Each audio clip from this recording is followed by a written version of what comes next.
Salim Mohammad sir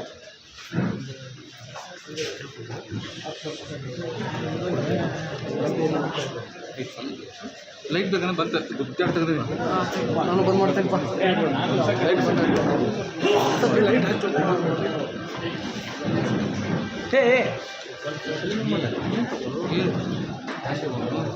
ಬಿಡ ಇದಕ್ಕೆ ಏನು ಮುರಿತೀನಿ ನೋಡ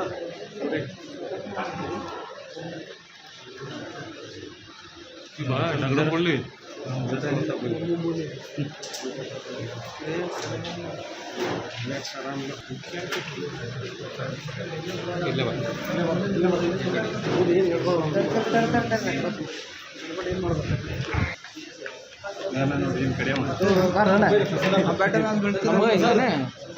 ಆಯ್ತು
ಹೇಳಿ ಬೆಳಗ್ಗೆ ನಾನೇ ಮಾಡಿಸ್ತೀನಿ ಸರ್ ಮಾಡಿಸಿ ಯಾಕಂದ್ರೆ ಅದು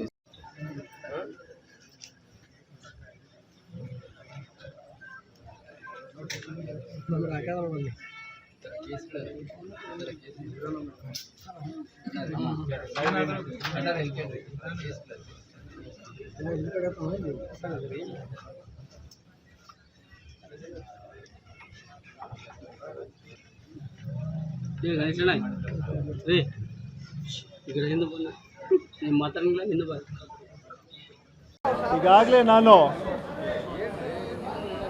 ಈಗಾಗಲೇ ಘಟನೆ ಖಂಡಿಸಿದ್ದೀವಿ ನಾವು.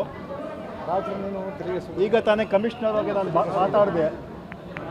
ಅವ್ರು ಹೇಳಿದ್ರು ಸಬ್ ಇನ್ಸ್ಪೆಕ್ಟರ್ ಅನುಸೂಯ ಅವರು ಏನು ಅನ್ನಪೂರ್ಣ ಅವರು ಹೋಗುವಾಗ ಕಲ್ಲಿಂದ ಹೊಡೆಯಕ್ಕೆ ಮಾಡಿದ್ರು.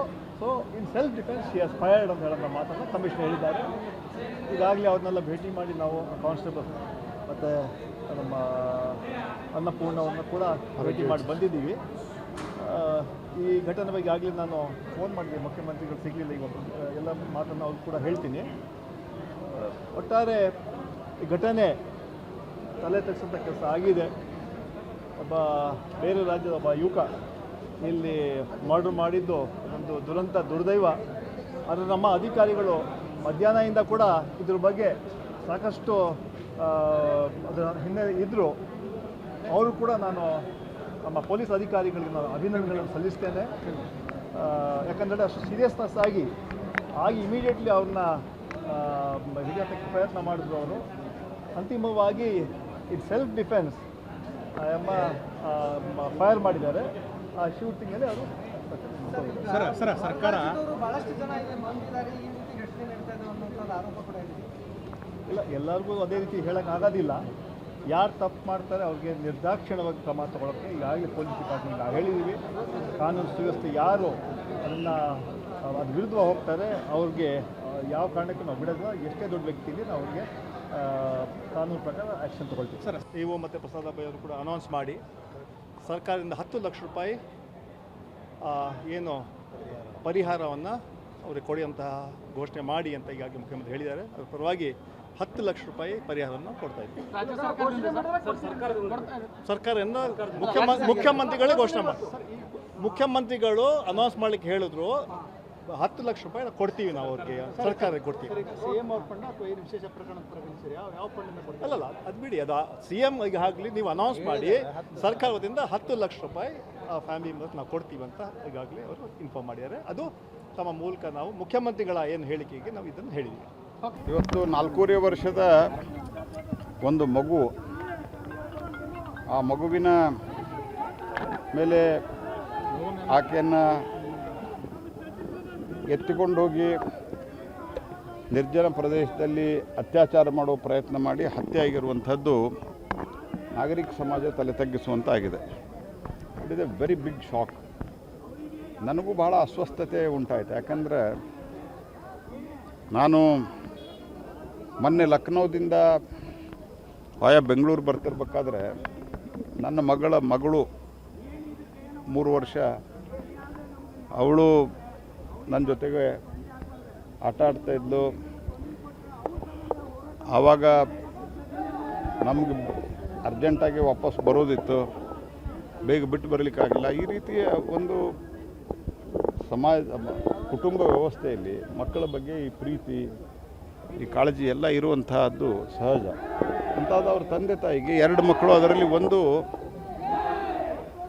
ದಿವ್ಯಾಂಗಳಿದ್ದಾಳೆ, ಅರ್ಥಾತ್ ಜನರಿಗೆ ಅರ್ಥ ಆಗೋ ಭಾಷೆಯಲ್ಲಿ ಅಂತಂದ್ರೆ ಅಂಗವಿಕಲಿದ್ದಾಳೆ.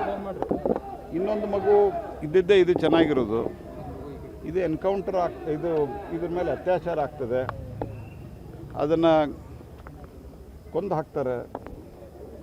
ಇದು ಕಾಂಟ್ ಇಮ್ಯಾಜಿನ್. ಇದು ಭಾಳ ಮನಸ್ಸಿಗೆ ಆಘಾತ, ನೋವನ್ನು ತಂದಿದೆ.